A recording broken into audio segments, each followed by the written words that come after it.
Back from the bye-week District 12 6A play rolls on as the temperature cools down, thankfully, and the Harker Heights Knights roll into Copperas Cove. Welcome into Countdown to Kickoff. I'm Kutis Quillin alongside the head coach of the Copperas Cove Bulldawgs, Tony Johnson. Coach, welcome back to the Gridiron. Hey, thanks for having me, Curtis. Let's start with the last time you guys were out 2 weeks ago. Not the result you wanted. You were right there heading into the fourth, and then, for lack of a better way to describe it, the wheels kind of fell off in that fourth quarter. What happened there, and how have you seen the guys respond? Well, offensively, it's really three parts. Offensively, I think the kids have been playing really well, really good. And then defensively, we've had some injuries, right? We don't make excuses, but we're not tackling very well and not playing great team defense like you need to be. And they were coming off their bye week last week, and I thought they exposed some of our weaknesses early on in the game. We were down 21-0 and then battled back to tie the game 21-21. We actually attempted 4 onside kicks and got 3 of them. So I was really pleased with our special teams, really pleased with our offense, but obviously there needs to be some adjustments defensively to improve upon the things we need to do to win games. When you look at that type of game, offensively, the ability to respond has been there just about every time you guys have needed it, except maybe the Georgetown game. To be able to get to that point, coming into the year, knowing that the offense was a strength, have you seen them grow the way that you were hoping they would coming to this point? I would say we still can take another step. So I wouldn't use the word grow. I still think that offense can take another step. But I would say that I'm pleasantly pleased with the way that the people we were expecting to perform have performed. There's more to get out of them still, I believe, offensively. And so I think they have a lot of room for even continued growth, which is a positive for us. Defensively, it's week 8 on the season. You sat here 7 weeks ago and said that the defense was young, and it's they've grown a lot. They've shown some youth. You mentioned it here in the opening minute or so. What's been the message for those young men since you guys got into the locker room after that Bryant game? Well, I think what you do in this situation, right, and you've had a couple of games where you've given up some big points defensively, is you've got to take the pulse of your team as a whole and make sure there's no finger pointing where the offensive guys are going, hey, we scored 49 points. You are giving up more than 49 points. Like, if I were to tell you 2 weeks ago we're going to score 49 points, you'd naturally go, oh, well, that's going to be a win. And so what you do is you continue to build those relationships and have those conversations with the entire team about, hey, this is a team. We are all in this together. We all make each other better. And so obviously with a bye week, we wanted to get some people healthy, get off their legs a little bit, and then try to find a way to increase our chances to play better defense so that the team as a whole can have the ultimate prize, which is the win. You mentioned the bye week. Welcome at this point in the season, 6 games in to have it. What was the focus for your squad on when you get to kind of do a self-scout and not just have to look at tape and figure out how you're going to beat somebody on Friday night, and you get to look at your own tape and say, this is what we need to do for the last 4 games? Yeah, well, first of all, it's perfect time to have a bye because it fell on a 4-day weekend for our kids, which was nice for them and nice for the coaches too. But having said that, as you and I talked earlier, Thursday night our entire coaching staff went and scouted Shoemaker. Friday, staff goes and scouted Heights because those are 2 opponents that are upcoming, obviously. And so we were working. So I would answer your question more like, as opposed to self-scout, we looked at some changes defensively, and we talked and walked through that as a coaching staff, what that might look like. And you really can't know until you put them out there. And so then we backed off our weight and conditioning training and tried to get their legs back a little bit. And then we lowered our periods per practice, but our practice was still the same intent, same mindset. This is the opponent. This is Heights. And while we may not be going 2 hours on Monday and an hour and a half on Tuesday, we backed off a little bit on that and we slowed down.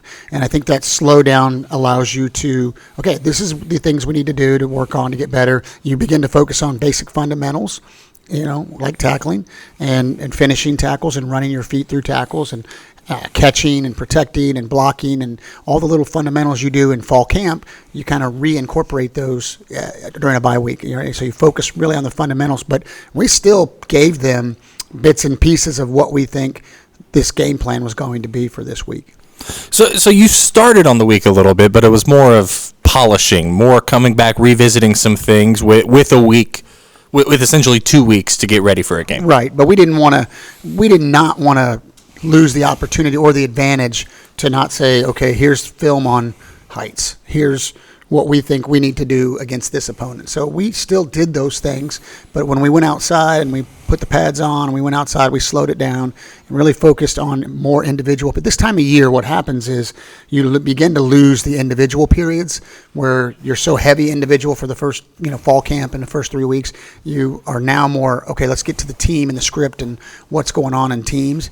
And so we were able to kind of mesh both of those, if you will, without making our kids think that, hey, we're just going to go through the motions here. We want you to understand we have a game plan. We want to get through it. Health-wise, 4 games left on the season. Obviously, nobody's at 100%. 1,500 high schools in this state that play football. I would bet nobody's at 100% at this point. But where are you guys at? I think I wish there's some wood back here to knock on. Hang on. We're relatively healthy, other than we've lost 2 defensive linemen, but that was the Georgetown game, and their loss is season ending, and so those are detrimental when you're trying to play better defense. So, other than that, it's nothing more than like you said, everybody's got the typical bumps and bruises, and what's really kind of bitten us in the tail the last couple of days is kids getting sick. We've had a little bit of, the sniffles and the allergies, and I got a cold, and so we're relatively healthy. Perfect. Good. That's good news. So next up, we'll start previewing the matchup. We'll look at the Bulldog offense against the Harker Heights defense as district play rolls on. This is Countdown to Kickoff from Bulldog Radio.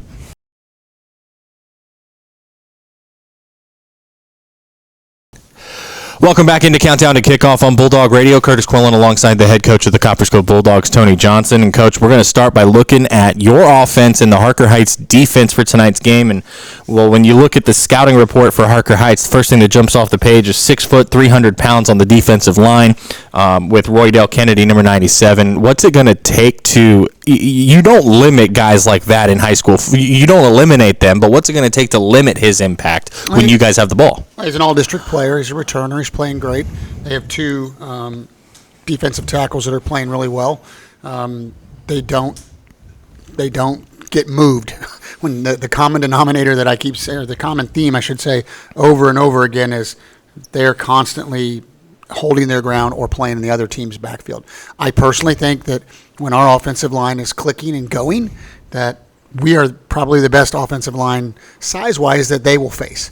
So I like the opportunity to battle in there with those guys. What they want to do, they play a 4-3. They'll play a lot of cover 2, cover 4, and their intent is to have with their 4-3, you're going to see with their 4-3, the Mike stays in the middle by himself. They call it a college 4-3, and then they'll walk out the outside linebackers. And the intent is clearly you're not going to block our D linemen with double teams, and so that leaves those linebackers free to run. Cover 2, cover 4 behind it. We're not going to allow you to throw the deep ball. We're going to keep everything in front, and the back end is very, very disciplined at tackling and not getting beat on double moves. And so for us, we have to be meticulous. We have to be okay. We've been talking this all week. We have to be okay with a 4-yard gain.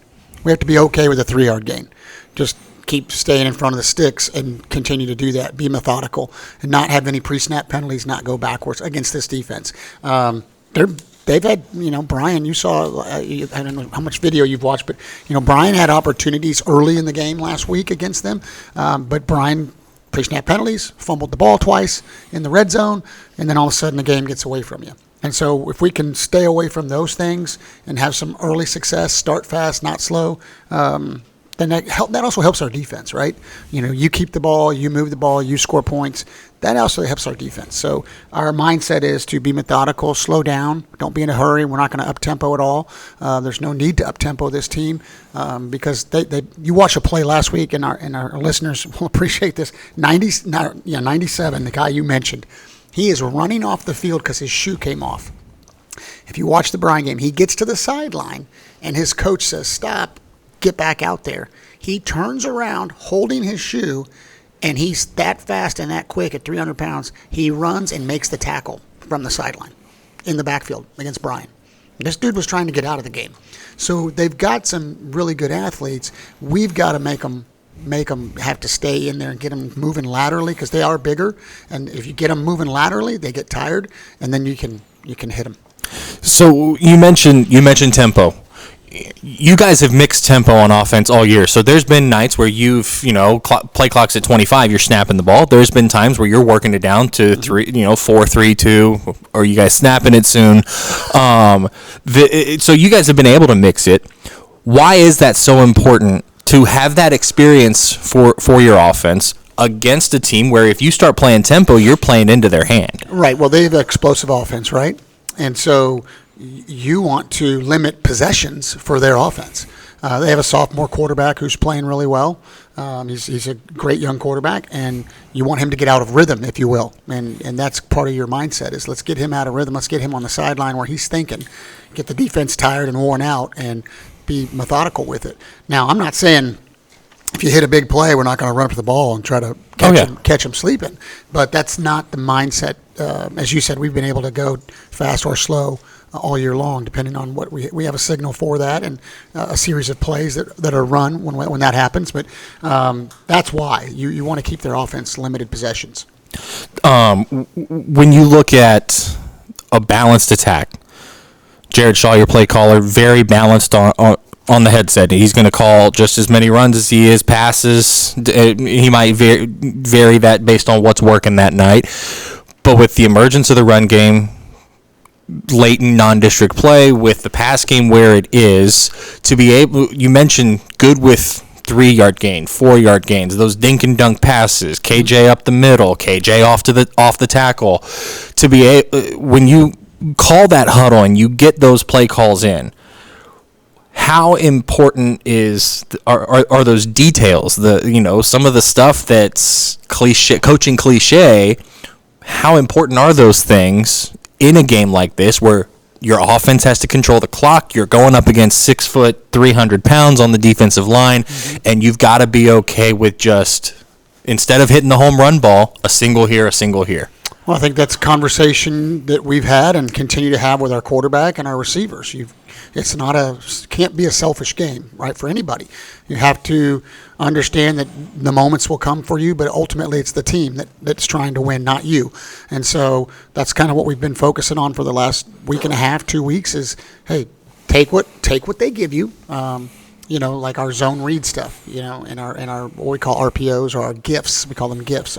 You call it an RPO in your world. But if the gift is there, take the gift. We don't need to hit a home run.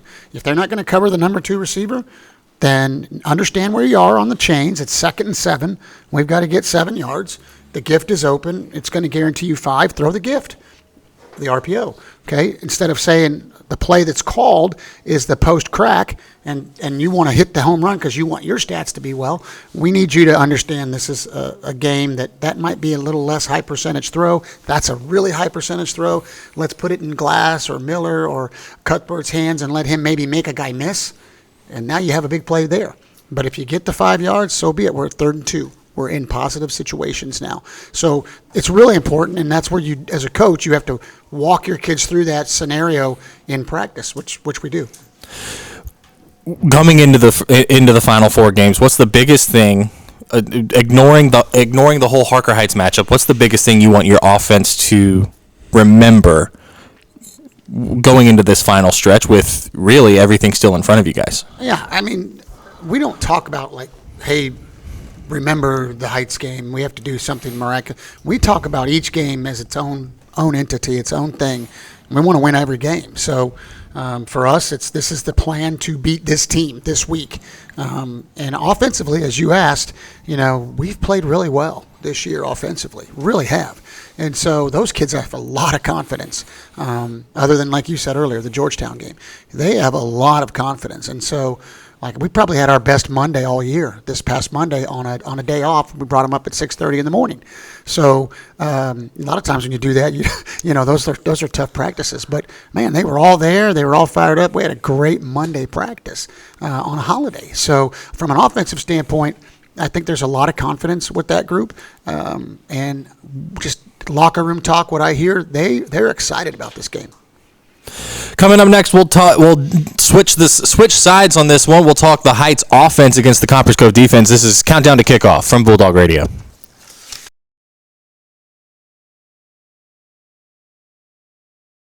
Welcome back to Countdown to Kickoff on Bulldog Radio. Curtis Quillin alongside the head coach of the Dogs, Tony Johnson. Let's switch sides. We'll talk the Cove defense against the Harker Heights offense, and it might not be the same last name. It's definitely not the same high school, but there is a Humble at quarterback in Quillin ISD who has the chance to set some records in this Heights offense.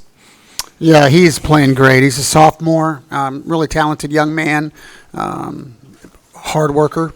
What he does well is throw the deep ball.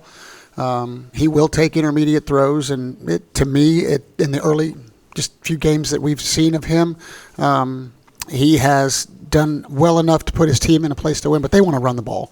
I mean, they're a 66% run football team, and if he can hand that ball off, they've got an electric running back. I think that's really the true story. Number 0, number 1, those guys are electric guys. They were studs last year, and so primarily they want to run the ball. But his best ball is his deep ball. His 15 or more passes are pretty good.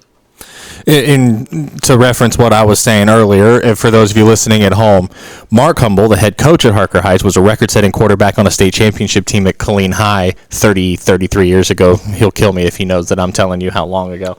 Well, I was just going to say, you're going to post this. He's going to see it. He's going to see it. Mark, I had nothing to do with that. But when you look at your defense, what is the biggest strength for you guys when you're facing a team like this week? Well, we've had to make a lot of changes, and we've had to make a lot of, movement, and we're putting some kids in different places. That's all I can really say about that, is we put some kids in some different places, and the scary thing is it's going to be new for a lot of those kids, and so tough team to be new at, but right. What's been working hasn't been working like it should. And so, again, we went back to the fundamentals with everybody on that defense and tried to, even I was up there coaching defensive ends. So, hopefully defensive ends will play better than they've played. But I think that's what you do. And we've moved some kids around. And for us, rallying to the ball and getting people in the right fit, and I know the common listener doesn't maybe understand that, but if a right tackle and a right guard double down on a 3 technique, that linebacker cannot get that double team cannot climb into my linebacker's lap. There's 2 on 1. That means you've got to make the right fit. You got to go B or C gap, make the fit. That's where the play is going to get there. And we've if you look at 2 weeks ago's film, our linebackers look like they're working at Old Sonic on roller skates, rolling around. And it's because we're not fitting and weren't getting into the right gaps. And so focused a lot this week on that, and with some of the new personnel that's in there, hopefully we'll see a faster, quicker attack to the ball than we've had in the last. But, I mean, I know that this is a good offensive football team, mm-hmm. right? So and they're also high school kids too. So right. We're not talking about professional athletes. We're talking about 16, 17-year-olds and occasional 18-year-old that are going to make mistakes and are going to, but they're giving their all, right? They're giving their all. Nobody wants to give up 70 points and be beat. I get it. But you guys have had several different key guys on defense step up in some way or another all season. It almost doesn't matter what Friday night. You might have one guy step up who you haven't. He didn't take that key of a role in week 1, week 2, but he made the plays that mattered that night. So to be able to see that many guys really kind of shine in those moments, mm-hmm. how much does that help when you're looking for solutions in a bye week? Well, that's a tough question. I think as I hear you asking that question, I think about consistency out of guys like Tackle Bond mm-hmm. and getting Davion Phillips back and his consistency when he's there. He was hurt a couple weeks, and so having him back, right? I think that consistency and that leadership lends itself to somebody, like you said, that maybe isn't like a JoJo a couple weeks ago, had a great game, right? It allows somebody like that or Gilbert Davis, allows somebody like that to, play freer and play because you've got your leaders out there, your tackle Bond and Davion, and he can get the guys lined up in the right spot. And so that's a plus. And so for us, I think I don't know if I'm answering your question correctly, but I think the consistency part by your leaders, a couple of them being back and being healthy, the concern for us is, again, up front. We're not very big up front. And so can those guys hold their own versus the Heights offensive line to give the back seven an opportunity to make those fits, make those key reads, and then make the play. Right. Not just get there and get ran over or get there and arm tackle, but get there and make the play. What's aside from tackling, because you've talked about that today, aside from just making the tackle, what's the biggest key for you guys on defense tonight? Well, we've got to turn him over. And he's I don't care who's at quarterback, but the quarterback's had at least one turnover in every game, so we got to get one, and we got to get it. He can't drop it or throw an interception, and we drop that. We got to turn him over. We got to try to turn him over. I don't know if you remember the number one player at quarterback in the state 2 years ago was the kid at Hutto, and he's an Elite 11, right? And they came into our place in a heartbreaker that we probably should have won that game, but we turned him over 3 times. He had never had a turnover up until that point. We turned him over 3 times. And you have to ask yourself, how did we do that? Well, players were excited to play against such an elite quarterback. And while I'm not comparing him to the Hutto quarterback, I'm saying that's what you got to do when you play a guy that's wants to throw it when he has to throw it. And he's a gunslinger. He's not a runner. He's a gunslinger. You have to turn him over, and you have to be in the right spot at the right time. We have to make them earn everything. No home runs. You got to have ball hawks in the backside of your defense. Yeah, and no home runs. Like the 3rd and 9 against Bryan, and you try to get him off the field, and the guy runs for 40 yards. Simple stuff like that, or they throw a screen. It's like having that, and a part of it is the youth, right? Having 3 sophomores on that defense and 2 juniors that have never played, varsity, but at some point that light bulb's got. Okay, it's 3rd and 9. The offensive line's not blocking us. It's a screen. If they let you go by, and they're not blocking you, there's a reason they're not blocking you. Nobody does that. Like, okay, it's a screen. Don't run upfield. Chase the heel line, as we say. So it's getting those little fundamentals that we worked on the last 2 weeks. Hopefully that light bulb goes off and we can have some of that success. And that's the whole point of changing something at week 7 in the season is, okay, this isn't working, so where's the short in the circuit? Let's get the light bulb on. Right, absolutely. And we, like today, our secondary on their own came in and watched film. Like we had 7 or 8 defensive backs, that came up on their own and wanted to watch film before school. I mean, that's a positive to me. When I see those guys, when we get out off the field from freshman practice, and I see those guys leaving, hey, what's going on, guys? We wanted to watch film as a group. We want to be better. We want to improve. So I like that. I like that their kids feel that way. They haven't said, oh, shucks, it is what it is. They haven't done that. So super proud of them for that. And we just needed to show up on Friday night. Well, kickoff is nearing. After the break, we'll come back and we'll dive into final keys to the game as we near kickoff between Copperas Cove and Harker Heights. This is Countdown to Kickoff from Bulldog Radio.